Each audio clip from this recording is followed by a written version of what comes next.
Taali. Mucaan enggada sitargisiise sun suuraa ko profaayilii telegiraamii isaarra godhate. Waaw, bravo Simbo. Simbo, dogoggorteetta. Maal jechuu barbaadeeti? Suurri kun kan keetii miti naan jechuu kee kan taane. Jechuun yoo kaatu keedha. Otoo ediitiin ta'in jechuun. Kan dogoggorte garuu mucichi si jaalateetu hin taane suuraa kee profaayilii kan godhate chiikiin ni jaalatu waan diddeef ishee aarsuufi. Akkamitti barte? Eessatti moo wal beeku? Dhiira miti moo? Beekuus baadhu wal beeka.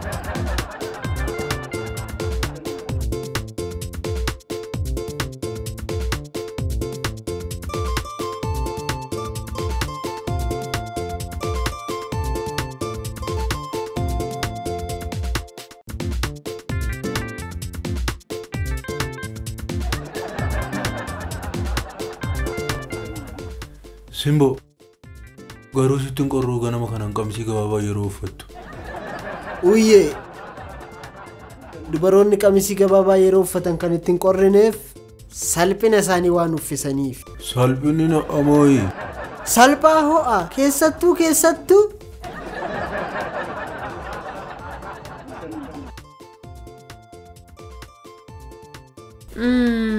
Egaa har'aa sababni asitti si waameef dhimmoota gurguddoo lama. Jalqaba irratti maamiltoonni keenya gurguddoo lama bilbilanii hojiidhaan ajajanii garuu dhimmi hojichaa nuuf hin ibsamne. Maamiloonni keenya kabajamoo waan ta'aniif immoo hojiin isaanis kabajamaa akka ta'u hin shakku. Gaashee har'aa dhimmoota gurguddoo lama qabna. Kana biraan walga'ii keessaa waan qabnuuf tokkicha garaa laanuu turtu. Ati garuu hanga namaa kan bartu yoomidha? Maamiloota gurguddoo lamaan jedhe san keessaa tokko gaasheedha. Inni kun immoo qaamaan argamuu waan hin dandeenye bilbilaan haasofsiisa.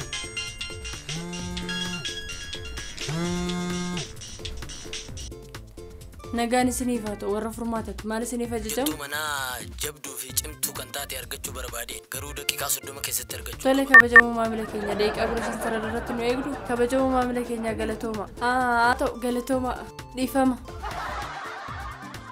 Simbo, deebisii bilbiliif. Maal hojjettu cimtuu harkaa qabdamu? Hin qabu. Kanaafuu? Jechuun kabajamuu maamilaa galatooma maali hojjettu? Hojjettu manaa waan si gaafataniif moo maal kana hunda kufanii ka'uun? Sanaayyuu moo bilbilaan bilbiluu? Seera kabaju kun dambii keenya miti. Ani kanan as taa'eef naamusa dhaabbata kanaa eegsisuudha.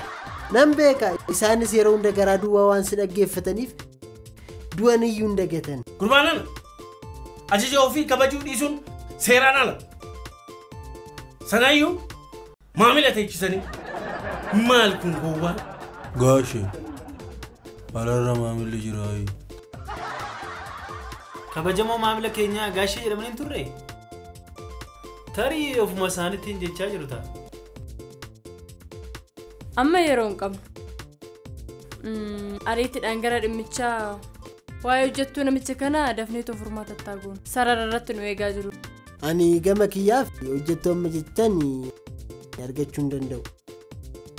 Taali qabatamaan naman harka keerraan dhabamtu maaloo nu fuudhu? Cal jedhee yoo yaadu hojjettuu amma jettan kana hojjettuu otoo hin taane waan asmaatii wayii natti fakkaata. Asmaatiin maalinni? Amma ani waa'ee asmaatii si barsiisuudhaaf aniyyuu asmaatii ta'uun qaba. Dhiifama asmaatii ta'uuf immoo karoora hin qabu. Afuuftu amma asmaatiin beeku jechuu keetii? Jiruun keetiyyuu asmaatii miti? Ilaa huyyee asmaatii jechuun jireenya taalibaan jechuudha. Ondolo qawwee gara dhimma lammaffaatti adeemu. No. I'm sorry. Jireenya keessan isin ilaallatu. Siriyyuu keessan ajaa'iba. Afaan koo haa qabu. Ana. Ameen. Ani kanin jedhu asmaatii jechuun gosa nyaataati. Uyyeeyyen gosa nyaataati. Nyaatonni yeroo ammaa nuti ajajjanneetoo nyaannu hundi isaanii kan mi'aanis kan nu quubsanis asmaatiin itti dabalamee keessaayyuu dulatiin tokkoffaa. Taali maal mucaa kana maal dogoggorsiistaa? Boru mana nyaataa deemee dulatti tokko asmaatiidhaan jedhee hojjetee kaffaluu danda'an dhiyeessuuf qaamaan rakkoo qaba. Amma mee gara dhimma keenya faataa deemnu jechuun isaan qaaman argaman. Dura kan jalqabaaf maamilli keenya sararratti nu eegaa jira. Akkasumas ogeettii jedhan argachuu qaba. Ani yaadu waan hin barbaanne. Maaliif hojii miti moo? Jechuun ogeettii isaan amma jedhan kana ani kanan beeku hinditte. Sanaa magaalaa Boombeetti. Maamilli keenya immoo akkuma jedhan yeroon qaban. Yeroon isaan qaban daqiiqaa 30 qofa. Otoon gargaaree natti tola ture. Atamma daqiiqaa 30 miti osoo waggaa 30 siif kennani. Indiyaa miti as ollaa kanaaf iddoo dhuftaa? Weird. Ollaa yoo jettu gaasheefaa injiinar Faamoo jechuun lamaan isaaniiyyuu ollaa keeti jedheeni. Adda naa baasitiifi amma sakandiit. Dhaqiitti jarikaana uyyeen irra taa'u jala cheeggoodha. Lakkeen achi jala homaan goone kitaaba tokko qofatu achi jala jira. Homtuu yoo jiru. Gaafii koonaaf deebisaa. Dubartii ogeettii jechuun shunkurtiif zayitii malee ittoo gaarii ka hojjattu jechuudha. Gaashee dhiifama naa godha gootummaa Salmaan hin sinqabee. Ayi Kirishiinaa hirmii kee baafadhu. Salmaan goota amma kunoo gaasheen gootumanii nutti agarsiisan. Gaashee maaf asitti hin qajartu? Furmaata ajaa'ibaa fidan bara sirri isaaniiti. Ani kanan isaan dhiifama gaafadheef barre jireenya akkaatti qaala'e kanaan mana kiraatiin qofa jiraachuun isaanii na dinqa. Malee furmaata isaan fidan dinqisiifadhee miti. Maal taatan? Dubara isin amma jettaniif immoo uumaa baay'ee yaaduun nama barbaachisu. Bassoo qofa bulbuluu yoo dandeesse gaadha. Ndogogori shunkurtiif zayitii malee ittoo mi'a hojjatte dubartii cimtu. Yoo barbaadde immoo jeja nama shoppingii deemu gaafadhu. Kana wayya amanaa jettanii maa nu rakkis ture? Jejaan shoppingii ba'uu miti. Mana kiraatanayyuu kan hin beekne haamilee keenyan kan dandeenyu immoo humna keenyan hojjanneeyyuu nu guutuu diddee kunoo kanuma ilaaltani. Taalibaane. Ilma koo. Koo gaash. Isin ilaallatu. Wannoo xaaqaa carqii wayi. Dhageessaa osoo amantee ture riisarchiin gaashee kan dhugumaan godhatu amanuu dhiisuu keessiif wayyi. Dhiisi ati immoo waan amanteef naa galaa bara. Jechuun siif shunkurtiif zayitii miti dhadhaa mi'eessituuwwan hedduu itti dabalaniyyuu itoo miti waan ittoo fakkaatu hojjechuu hin dandeessu. Ilaa dhadhaan amma feeteyyuu ittootti yoo baay'ate mi'eessu bara. Dhiisi ragaa ba'uu hin dandeessu. Yoom dadhabdee beekta? Gaashee maal ittoo simboo moo? Simboon ittoo hojjettee hin beektu boo. Ani akkas hin jenne ittoo dhadhaa qabu nyaattee hin beektuu siin jedhe. Maarree lachuu takkuma bara. Simboo yoo taate haa ulfaattu ittoo hojjettee hin beektu. Ittoo dhadhaa qabu namna isa jettaniif immoo mana kiraa jiru eessan namnamu jettaniif. Yoomiyyuu tokko dhandhamtan. Moo akkasin dhadhaan nyaattaniif jecha mana gaashee keessa tola jiraachuu qabduure? Yoomiyyuu kuni waan ta'u miti. Maaf ajandaan ala taatu? Maaloo waa'een ittoo ajandaadhaan ala. Waa'ee ittoo sagantaa biraa irratti gadi fageenyaan isin ilaalla. Maaltu akka mi'eessu? Isiniif immoo salphaadha. Ittoon kasinii mi'aawu gaafa beeloftan. God bless you gash. Deebistaniirtu. Amma mee namicha kana eenyu haa kennuuf jedhanii yaaddu? Isa dura bilbilee tureef yoo ta'e daqiiqaan nu kenname dhumeera jedhiin. Aannan ibiddarra godhee waan dhufe fakkaata bara. Na yaadachiisa akkanatti. Irra gachisiiste bara. Ajajjuun keenyaa isaan caalte. Kara dhimma lammaffaatti gali. Namicha jooraa kana dhimma ittoo keessatti kan nu maqe. Dhimma ittoo rabbiif dhiisatii dhimma ittaanutti adabara. Gaash aniif isin waan dhiifnu miti. Booda irratti haasofnaati. Isin immoo waa'ee dhimma ittoo waaqa fotoo hin taane shammaachiif yoo kennitan isiniif wayya. Gaash gara dhimma keessaniitti agallu aboo dhugaan isiniin jedhu furmaata barbaadu dhimma keessanii ta'e asitti argamu kootiif gammachuu guddaatu natti dhaga'ama. Homaa rakkoon hin jiru. Hin dhiphatina. Maal isinitti fakkaata? Waliin jiraachuun firooma.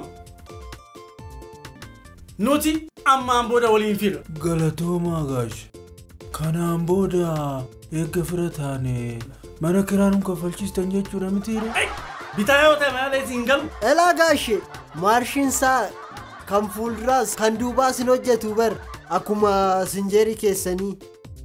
Garuu waa'ee mana kiraa yoo ta'e waa hundiyyuun galaaf. Foobiyaa mana kiraa qabu baruun. Baasiin hundumaaf dhukkuba. Maal isa qofaaf moo? Hoo galiinis kophaa isaa dhukkuba kana caalu. Gaash amma dhimmi dhuftaniif naa galeera. Sin dhukkubeeti miti? Na dhukkube siin jedhee afaan hin abayee maal kun xurumbaan kun. Gaashee jettanii bar galiinis kophaasaa dhukkuba hin jenne kana yoo ta'e immoo dhukkubsataan jalqabaa isinii jechuu kiyya. Adeemsa. Ani kanan as taa'eef bar yoo isin toorarraa dabda jallisuuf miti. Gaash itti fufa. Akka taalibaanii fi uyyee akka na hubatan utuu hin taane wajjin jiraachuu waan guddaa. Rakkoo kiyya immoo isin malee kanaafuu hin jiru. Dhugaadha gaash osoo nuti jirru immoo nu jala waa tokko rakka. Garuu maal taatanii? Gaash maal jalaa taatanii? Akkuma beektanii kophaa jiraachuu baay'ee nama rakkisa.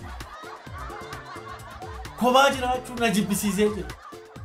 Kanaafuu gaashi dabbaala kan kireeffatu barbaannuure? Hin jenne si yoo osoo si baasee natti tola. Kanaafuu gaash ko'ummaa keessanii furmaata barbaaddaniire. Eeyyee intala tolu rakkoon kiyya sii galee jira. Rabbi si haa eebbisu. Tole gaash irratti mari'annee sin beeksifnaati. Tole naa jiraadha ijoollee tokko umrii naa jiraadha.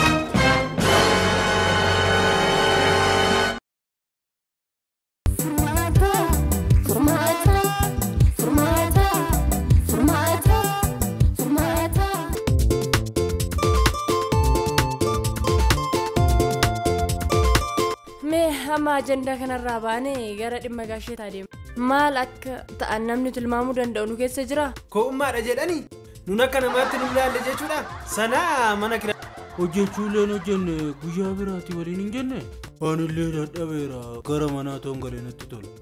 Mana galuuf yoo jettu amma waanuma galtee hojii hojjettu fakkaattu.